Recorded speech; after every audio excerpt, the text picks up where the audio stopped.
Welcome back to Moving with Meaning. I'm your host, Krystal. We're right in the middle of our mission maintenance series because in the back half of the year, it's way too easy for leaders to get stuck into execution mode and forget about intention. This series is about pausing, evaluating, and realigning with your vision while giving yourself grace for how you've grown. Together, we're building the clarity, conviction, and care needed to finish the year strong. In episode 1, Why It Gets Weary, we acknowledge the fatigue that comes with mission-driven leadership and learn how to, rest without quitting. Imagine that. In our last episode, Goal Glow Up, we focus on reevaluating what still matters and letting go of what no longer aligns. Well, that step clears the clutter. But today, in Mission Evolved, we're going deeper. Because once you've let go, the real question becomes, how does your mission grow with you? That's where all the magic happens. Yeah, well, that's right. Today's episode is Mission Evolved. A natural next step after our Goal Glow Up conversation. Once you've reevaluated what still matters, the real work begins. Letting your mission grow with you. Your mission shouldn't be frozen like a snapshot from years ago. It should stretch as your leadership matures, your perspective widens, and your vision deepens. This isn't to be confused, though, with inconsistency. It's alignment in action. It's expansion that reflects who you are now, and it's leadership that feels authentic because it evolves alongside you. I like you. It's hitting some good notes, okay? In this episode, we'll explore 3 key shifts: how leadership maturity reshapes your priorities, making space for expansion or change in your mission, and trusting that change isn't inconsistency, it's evolution. Well, I am excited, and I want to make sure that we get in on this because I have some great reflection points that I want to share with you, and I want to leave some time for it. So here's a quick here's a quick summary of today's focus. Allowing your mission to evolve alongside your personal and professional growth ensures you're always leading from a place of authenticity. As your priorities shift and your perspective expands, an evolving mission gives you renewed energy, deeper alignment, and greater impact. The value? You stop clinging to outdated goals and instead invest in a mission that amplifies your influence, fuels your leadership, and keeps your work meaningful as you grow. Wow, those last 3 were good. I'm really reflecting on that at this moment. Anyway, now you might be thinking, didn't we just cover something similar in Goal Glow Up? Yes, but here's the distinction. Remember the closet analogy? Well, let's go ahead and keep going with that. Goal Glow Up was all about clearing out what no longer fits. Those outdated goals that don't serve who you are anymore, okay? Now, Mission Evolved is different. It's like refreshing your wardrobe with the pieces that match who you are today and where you're going next. It's not about tossing everything. It's about evolving your style so it grows with you. And you know what? I want to add a little bit onto that. You know how you go to these department stores and maybe you find the bottoms, but you don't find the top that's supposed to go with the bottom. So you go off looking and you find something better that's like, ooh, this is more like me. Like this whole thing here, this mix and match stuff right here goes well. I think that's important too, right? You don't have to get something cookie cutter that's put together for you. You can make it your own. All right, let's keep going. So if Goal Glow Up was about clearing the clutter, Mission Evolved is about unlocking the upgrade. Level up, folks. And when you let your mission grow with you, the payoff is powerful. Let's break down the real benefits of aligning your mission with the leader you're becoming. Hey, let's get to the benefits. Number 1, first, we're going to talk about evolving your mission keeps your leadership authentic. It reflects who you are now, not just who you were. Some people don't like the word authenticity or anything like that, but here's the truth, okay? If you've known me in the past and then you know me today, you should see a shift, but you still should see a connection of who I was to how how I am today. And if someone was to ask me like, well, you're different, and I can go and say, well, yeah, you know, back then I was probably this person. They're like, yeah, you were. But I said, okay, over time, I realized this. I've had these different experiences that really shifted who I was, and who I am now is who I really want to be, and that's my goal. That's authentic. Becoming, you know, trying to drop off who you were and like automatically like create someone new and then like forget the past part of what is making you who you are, that's not authentic. That's not truthful. That's not honest. And to be quite frank, it's not sustainable. So good luck with that. But I'm telling you now, that's what you need to do. All right. Second, it reignites your motivation because fresh alignment brings fresh energy. So sustainable motivation was the same from the same benefit that we had last episode. It's got to keep going. I mean, listen, reigniting the same alignment that you had and mission you had before and why you wanted it should still there. But again, like we said, we're carrying that weight all throughout the year. It can get taxing, but doing this says, oh, now I remember. Let's keep going. I got that new fire in me now. Let's keep moving. We got to stay motivated, stay inspired.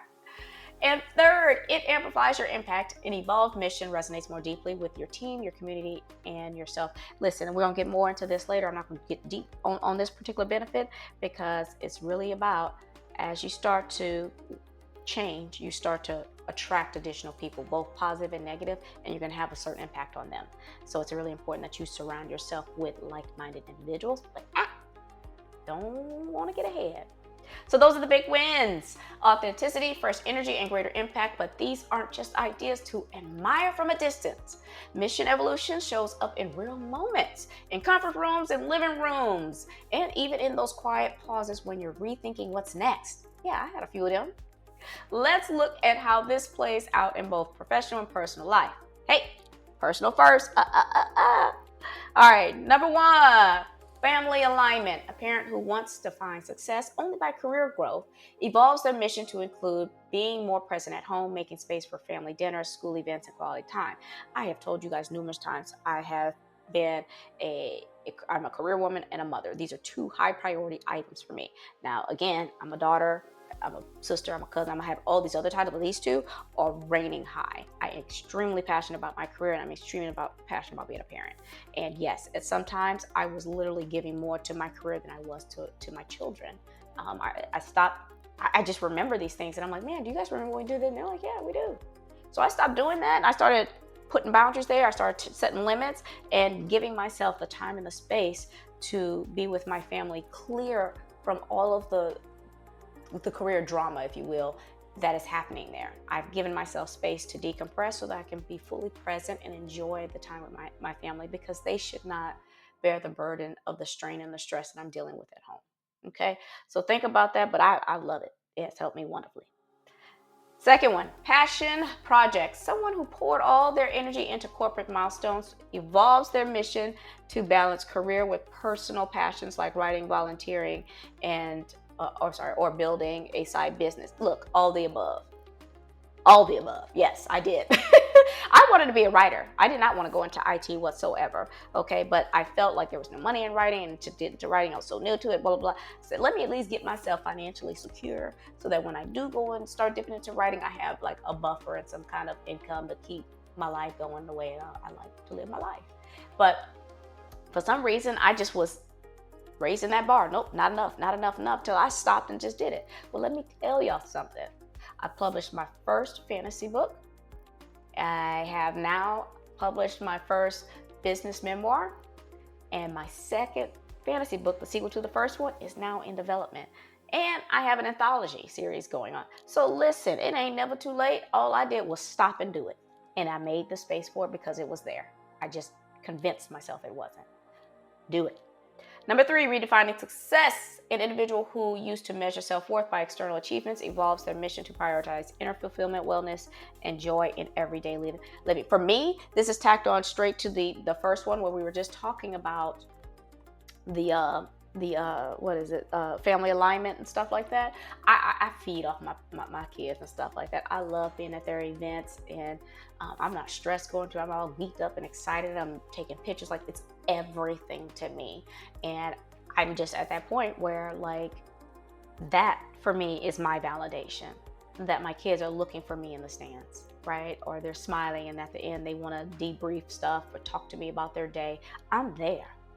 I'm there. Okay. And I'll never give that up for nobody. All right. So I extremely encourage you guys to look for things that prioritize what brings you peace and what brings you joy. Okay. And you don't have to lose your career and things like that. And besides that, like, you know what I mean? It doesn't, they can all coexist together, but you got to figure out what it is first. All right. Now we're going to move into the professional examples. Number one, shifting leadership priorities. A manager who once focused on climbing the ladder now evolves their mission to emphasize mentoring and developing others, realizing leadership is more about legacy than titles. Yep, this is me 1000%. I like climbing the ladder. I'm not gonna lie to you. For some people, that's very difficult, but for me, it was like that. And it was just because when I came out, I told you guys, I was like, came out of college, like, no, I want to get to this level. And I prescribed my steps to the T. So everything I did, I literally succeeded in and got it. I got it so fast. I literally peaked 10 years before I thought I would have, because I was just there into it. I'm an introvert, and I figured out, oh, networking, I got to do it. I figured out how to come up with little crazy stories, how to be funny, like bring the things that I share with just my inner circle, bring that out and give folks a little taste of who I truly am. Oh my God, it's a magnet. But then I realized, whoa, when I was doing all that, they're like, well, you want to speak here? Hey, we want you to here for a training and things like this. And then all of a sudden I got into mentoring and developing others, and I found such a great, like, elation of joy that came from this, right? And I thought, wow, this is what it is. This is what I meant. I needed this experience so that when I go and mentor and develop other people, when they come to me with certain issues and experiences, I've been through them. Or when they come to certain questions and things, I now have the answers to whatever. Like, this is what it was. It wasn't to get to partner, which is where I was about to hit. No, I left that and was like, no, I'm gonna dedicate my time back to leaving a legacy of who I am and to others, to help them get to their dreams and deal with things and be, that constant, that foundation for them so that they can leave their own legacies, right? I can't take this title and this money with me where I'm going. So I want to leave a piece of me behind, and that's what I'm doing. All right, number two, company mission expansion. A startup initially built on delivering fast results evolves its mission to highlight sustainability and ethical practices, aligning with both employee values and customer expectations. Yeah, you know what? I think at the end of the day, it's great for small startup companies to have that vision. I think it's difficult that as they grow into these large companies, that they get further away from those core values. They're probably still on that mission and vision, but they've gotten so big, they lost focus on those core values, and you get people that are dealing with a bunch of different ethical issues, and they're falling to the gaps because people are manipulative. I mean, I've realized that not only in a personal relationship, but professionally.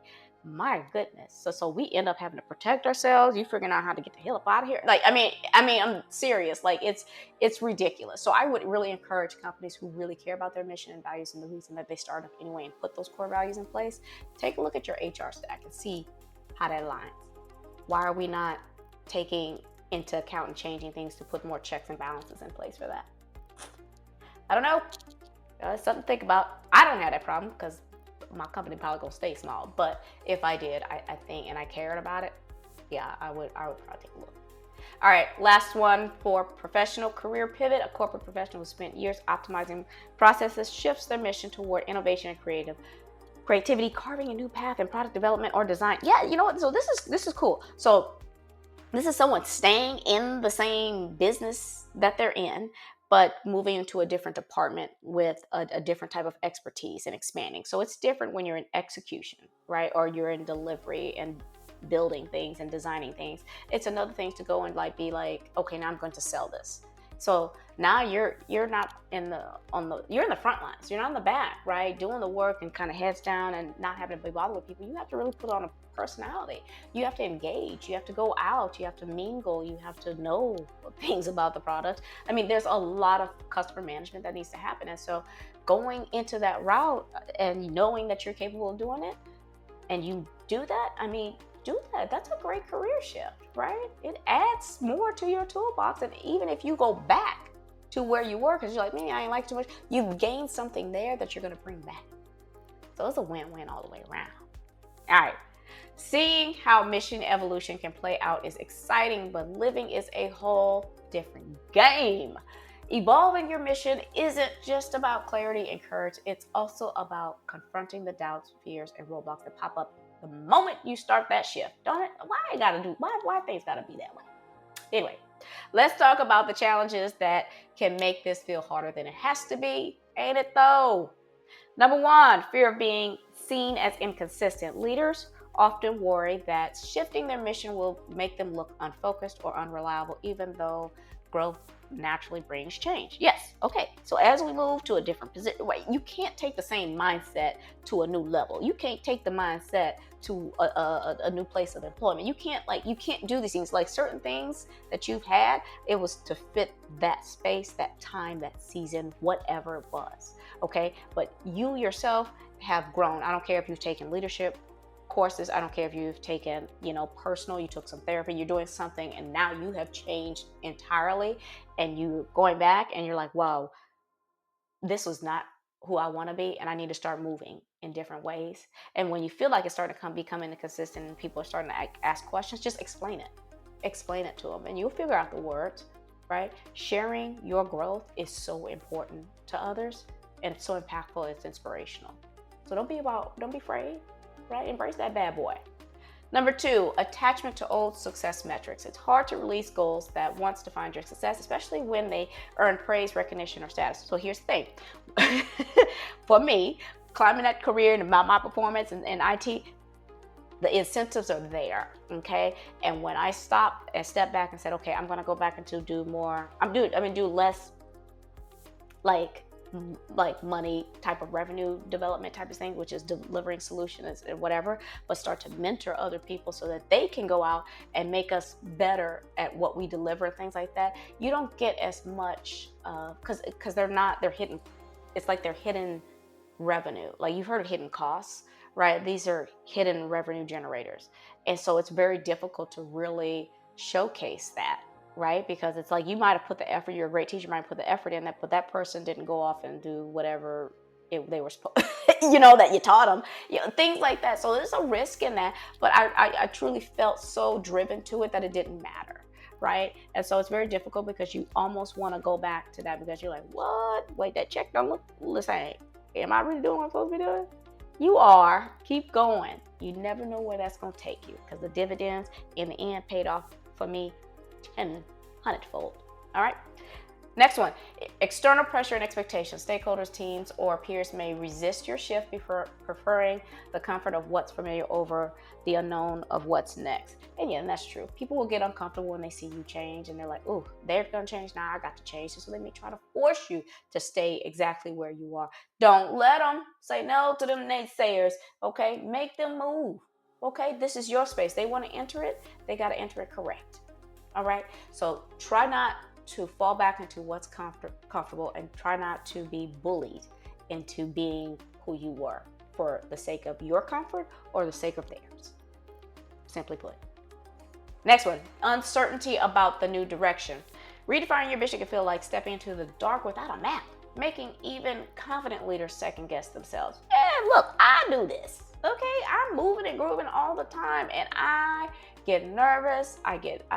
Some days I have really good days and some days I have really bad days where I'm like, what was I thinking? What am I doing? And you have to really just calm yourself because these are emotions. They're high. Everyone's super, agitated or whatever else. But you got you're dealing with a whole bunch of people with a whole bunch of passion too, right?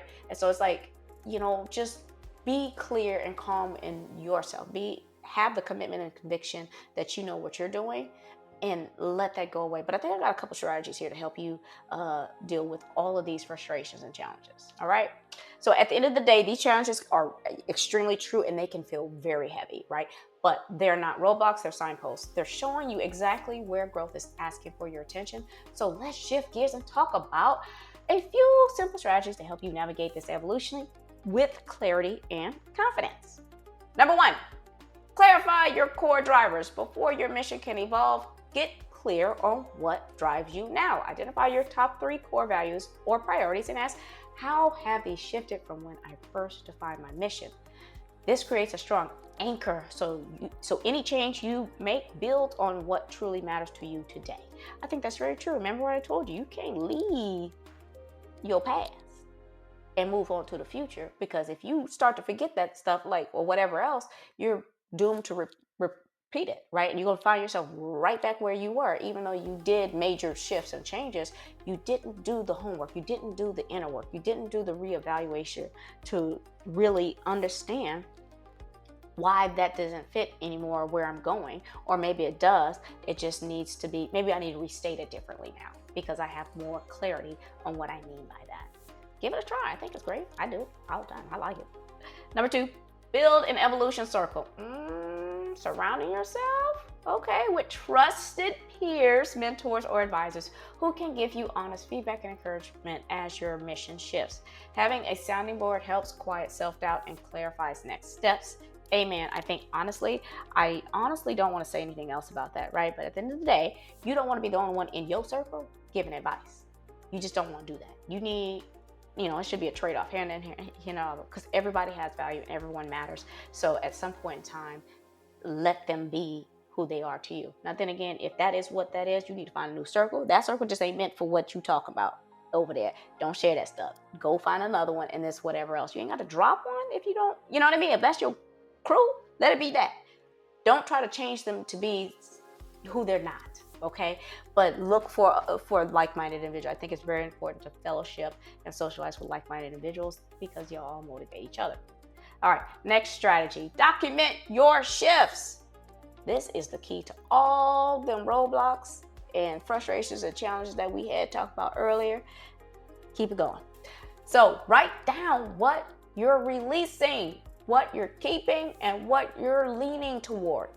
Capturing the journey makes change feel less like chaos and more like a thoughtful, purpose-driven progression. Ain't it though? I love this journaling. I love this, the vision boards and stuff like that. Like when stuff changes, it's really important to say, oh, I don't want to do that. Like my daughter does it. She's like, I don't want to do that anymore. I'm like, oh, why?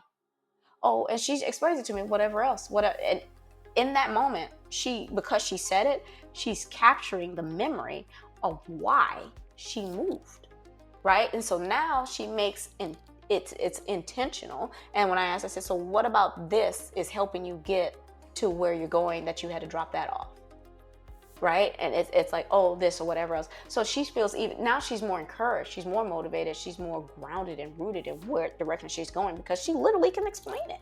And everyone can explain it. And if you can't, take a minute and pause and say, let me think about this, because I don't know if what I'm replacing then is going to answer or take me on the path that I want to, that this one wasn't it. You know what I mean? It's just like, I just know this ain't working. I'm just trying to do something else, right? So just be mindful of that, but capture the journey, honey. Oh my gosh. And replay that bad boy back. That's a good book too for a lot of people. So think about it. I don't know. I love it. I'm just getting all geeked up about it. All right. Listen. Now, these are a few strategies to help you really do what you need to do. And I think this is a great way to just really bring home, right?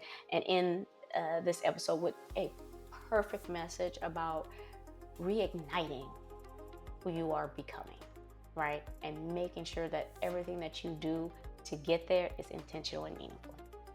Our mission was never meant to stay stuck in the moment it began. It was meant to grow with you. Every shift in your priorities, every new perspective, every lesson you've earned along the way is proof you're evolving. And that evolution doesn't weaken your mission, it strengthens it. So give yourself permission to release the version of your mission that fit who you were and embrace the version that fits who you are becoming. Remember, evolving isn't abandoning, it's advancing with intention. Move, get it, okay? Yeah, this is going to be an intentional week full of purpose, mission, and change. That's what we're talking about. All right. As a reminder, if you want more of me that delve into deeper topics, check out my podcast, Moving With Me in the Podcast. I am on Amazon Music, Apple Podcasts, Spotify, and YouTube Music. Check out my website, movingwithmeaning.com. Also, if you are interested in my path to emotional resilience, I wrote my business memoir that takes you on my 8-year journey in a tough IT culture. You can find it on Amazon by the title Embrace the Code, Cultivating Emotional Resilience in a Tough IT Culture. Here's my graphic with all of my social media connections. Hit your girl up or just follow along. Maybe something will pop out at you. Also, if you are particularly inspired by any of my conversations or episode and think this would be a good match for your next event, I'm your gal. Or you're interested in converting this into a workshop, I've got you covered there too, honey. Perhaps this is right in line with your own experience and want to partner with me to add a bit more oxygen to that spark. I'm a coach. Maybe finding the right words for your own memoir or ebook has you all balled up in knots. Well, I'm the ghostwriter that can put your thoughts and ideas to paper. If any of those strike your interest and you just want to talk opportunities, take the first step and book me completely free using this QR code. Thank y'all so much. I truly enjoyed y'all like I always do. I look forward to having just a beautiful and blessed weekend. I hope you do too as well. And until next week, I guess just be blessed and keep moving.